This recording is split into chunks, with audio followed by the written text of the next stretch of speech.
자, 안녕하세요. 자, 3절 강의를 시작하도록 하겠습니다. 자, 이번 절에서 우리가 다룰 내용은 솜 메시지와 관련된 인코딩 방법에 대해서 여러분들께 강의를 해드리도록 하겠습니다. 자, 이 솜 메시지 인코딩이 왜 필요하냐면 여러분들이 그 프로그래밍을 구현하는 데 있어서 여러분들은 뭘 사용하죠? 프로그래밍 언어를 사용하죠. 프로그래밍 랭귀지를 사용합니다. 뭐 자바나 뭐 C샵이나 혹은 뭐 ASP나 뭐 이런 언어들을 사용하실 거예요. 자, 근데 우리는 XML 웹 서비스를 이용하기 위해서 뭘 이용하죠? XML을 이용합니다. 자, 그럼 자바에서 우리가 만약에 어떤 스트링이라는 데이터 타입을 사용했다라고 가정을 하자고요. 자, 그럼 XML에서 이 스트링이란 데이터 타입을 나타내기 위해서는 우리가 XSD라는 XML 스키마의 데이터 타입으로 이렇게 스트링이라고 나타낼 수가 있겠죠. 그래서 자바에서 사용하는 데이터 타입을 XML에서 사용하는 데이터 타입으로 XML 웹 서비스를 호출하기 위한 데이터 타입으로 변환하는 과정이 필요합니다. 그래서 우리는 이것을 인코딩이라고 이야기를 합니다. 그래서 이 인코딩 과정은 XML 웹 서비스에서 사용되는 솜 메시지를 작성하기 위해 반드시 필요한 부분이에요. 자, 그럼 이 내용을 가지고 여러분들께 조금 자세히 설명을 드리도록 하겠습니다. 자, 솜 인코딩이란 우리가 프로그래밍 언어에서 사용되는 데이터 타입과 솜 메시지에 사용되는 데이터 타입 간의 변환을 위해 필요한 하나의 과정입니다. 자, 우리가 자바에서 웹서비스 클라이언트에서 여러분들이 웹서비스를 제공하는 서비스 프로그램을 구현하거나 혹은 서비스를 이용할 수 있는 클라이언트 어플리케이션을 구현하거나 여러분들은 아마 프로그래밍 언어를 사용할 거예요. 프로그래밍 랭귀지를 사용할 겁니다. 그 프로그래밍 랭귀지가 뭐 자바가 됐든 C샵이 됐든 뭐 기타 뭐 C++가 됐든 어쨌든 뭐 여러분들이 사용하는 언어가 있을 거예요. 자, 이런 언어에서 사용되는 데이터 타입은 이와 같이 나타낼 수가 있습니다. 스트링 데이터 타입이죠. 헬로라는 변수 이름이네요. 그리고 헬로라는 변수의 값은 그레이스예요. 자, 그 다음에 int라는 데이터 타입이 있고 int형 변수의 이름은 넘버고 그리고 그 변수의 값은 5다 라고 이와 같이 나타낼 수 있을 겁니다. 자, 그럼 우리가 이 내용을 가지고 웹 서비스로 호출하려고 해요. 그럼 우리가 이 내용을 뭘로 바꿔야 되죠? 솜 메시지로 바꿔야 되죠. 자, 이와 같이 바꿀 수가 있습니다. 자, 헬로라는 변수 이름 써주고요. 그리고 데이터 타입은 XSD 스키마에서 사용하는 스트링이라는 데이터 타입이죠. 자, 솜 메시지에서는 어떤 데이터 타입을 사용하냐면 XML 스키마에서 정의되어 있는 데이터 타입을 사용해서 데이터를 표현을 합니다. 자, 그렇기 때문에 이와 같이 XSD라는 접도를 사용해서 스키마에 사용된 데이터 타입을 표현할 수가 있어요. 그래서 그 값은 그레이스고 그리고 넘버라는 엘리먼트는 데이터 타입이 인트형이고 그리고 그 값은 5다라고 이와 같이 나타낼 수 있습니다. 자, 그러면 우리가 자바에서 작성했던 이와 같은 내용을 가지고 이 아래와 같은 솜 메시지를 만들어야겠죠. 자, 우리가 이거를 인코딩 혹은 직렬화, 시리얼라이제이션이라고 이야기를 합니다. 자, 그 다음에 그 서비스를 처리하는 웹 서비스 제공자는 이와 같은 솜 메시지를 받으면 자바의 데이터 타입으로 이와 같이 다시 변환 과정을 거쳐야겠죠. 우리는 이 과정을 디코딩 혹은 역직렬화, 디시리얼라이제이션이라고 이야기를 합니다. 자, 그래서 솜 메시지를 사용하기 위해서는 프로그래밍 언어의 데이터 타입을 솜 메시지의 데이터 타입으로 변환하고 솜 메시지의 데이터 타입을 다시 프로그래밍 언어의 데이터 타입으로 변환하는 과정을 거쳐야지만 우리가 솜 메시지를 이용할 수가 있어요. 근데 이런 변환 과정을 우리는 뭐라고 부른다? 솜 인코딩이라고 이야기를 합니다. 자, 그래서 우리가 솜 인코딩을 사용하기 위해서는 이 인코딩 규칙이 어떤 규칙에 따라서 인코딩이 되었는지를 반드시 명시를 해줘야 돼요. 자, 그래서 우리는 인코딩 방법을 어떤 인코딩 방법을 사용하냐면 XML 스키마에서 제공하는 인코딩 방법에 따라서 우리는 자바의 데이터 타입을 솜 메시지의 데이터 타입으로 변환해서 사용을 하게 됩니다. 근데 이 자바와 솜 메시지 간의 변환 관계를 나타내기 위해서 데이터 타입이 자바에서 사용하는 데이터 타입이 솜 메시지의 데이터 타입과 매핑된다는 걸 나타내기 위해서 우리는 인코딩 스타일이라는 어트리뷰트를 솜 메시지에 사용을 해서 명시를 해줘야 돼요. 가령 자바에서 우리가 방금 전에 봤다시피 스트링이라는 데이터 타입을 사용하면 솜 메시지에서는 XML 스키마에서 사용하는 스트링이라는 데이터 타입을 사용하게 됩니다. 그리고 자바에서 int라는 데이터 타입을 사용하면 우리는 솜 메시지에서 XML 스키마의 int라는 데이터 타입을 사용해요. 그래서 이 둘 사이의 변환 관계가 어떤 규칙에 의해서 이 둘 사이의 변환 관계가 이루어지는지를 나타내기 위해서 사용하는 어트리뷰트가 바로 인코딩 스타일이라는 어트리뷰트예요.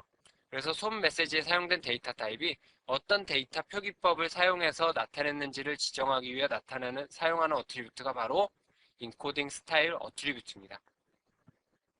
그래서 인코딩 스타일 어트리뷰트의 값은 수업 1.1에서는 이와 같습니다.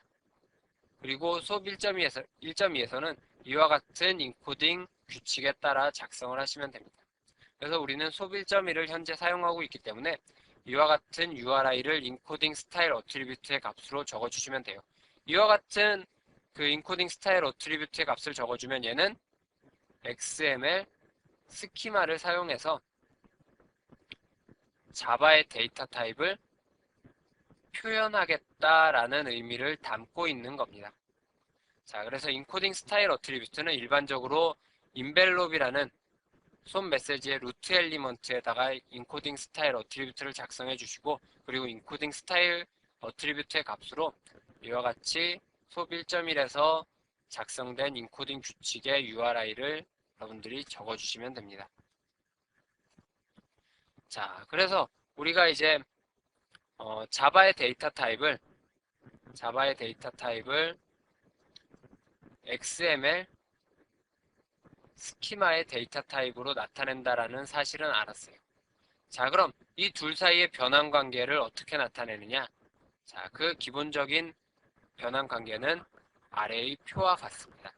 그래서 이 자바에서 사용될 수 있는 데이터 타입을 흔히 우리는 두 가지로 구분을 합니다. 두 가지로 구분을 하는데, 자, 첫 번째는 단순 데이터 타입이에요. 자, 그 다음에 두 번째 사용하는 건 복합 데이터 타입입니다.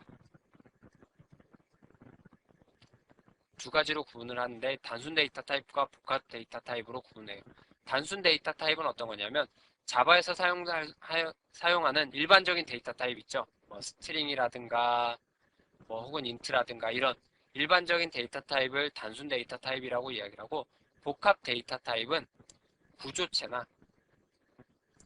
구조체나 배열을 우리가 복합 데이터 타입으로 구분을 합니다. 자, 근데 단순 데이터 타입은 어떤 식으로 나타내냐면, 단순 데이터 타입은 자바와 XML 스키마에서 제공하는 데이터 타입 간의 1대1 매핑 관계가 이루어집니다.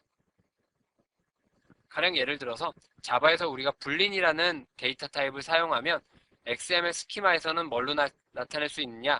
불린이라는 데이터 타입으로 나타내실 수가 있어요. 자바에서 만약에 int라는 데이터 타입을 사용하면 XML 스키마에서 int라는 데이터 타입으로 나타낼 수가 있습니다. 혹은 자바에서 더블이라는 데이터 타입을 사용했으면 XML 스키마에서도 마찬가지로 더블이라는 데이터 타입으로 표현할 수가 있어요.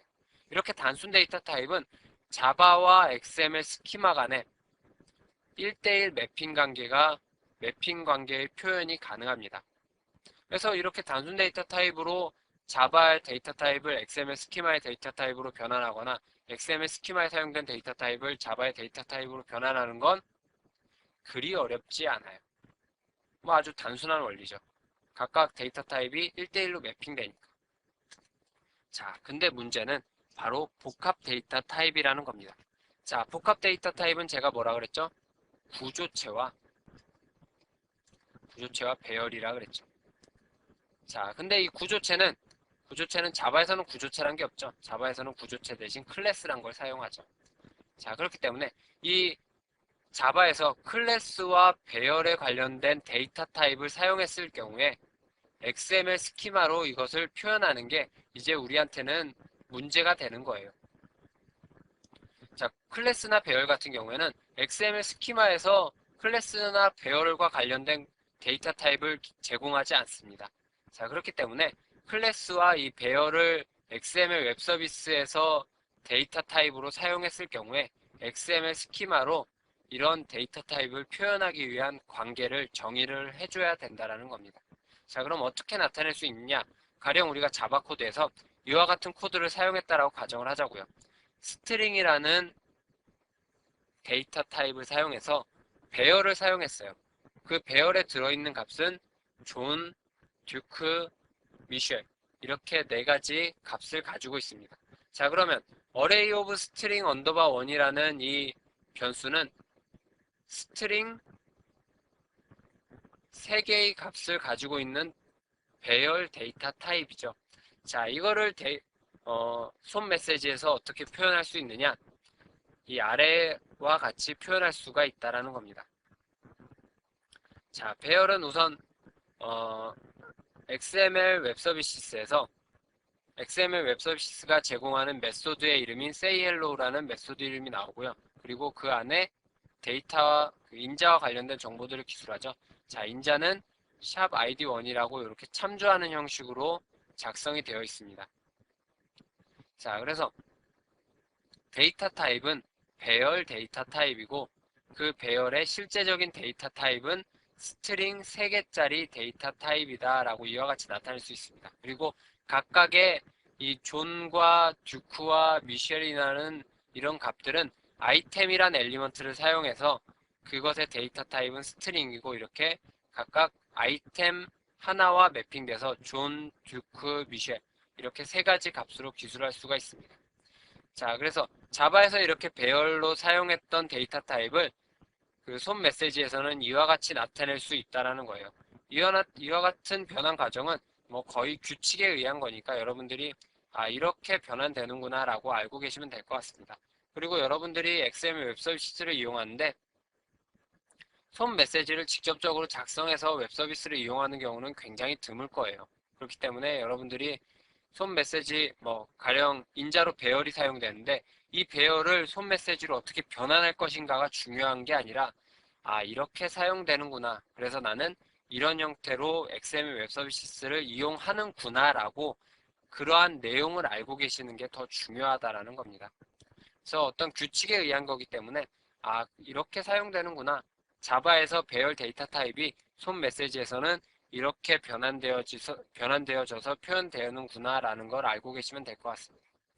자, 그래서 이번 절에서는 자바와 XML 스키마, 손 메시지 간의 데이터 타입을 표기하기 위한 인코딩 방법에 대해서 설명을 드렸습니다.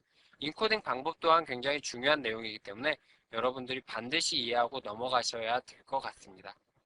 자, 그럼 3절 강의는 여기까지 하도록 하겠습니다. 수고하셨습니다.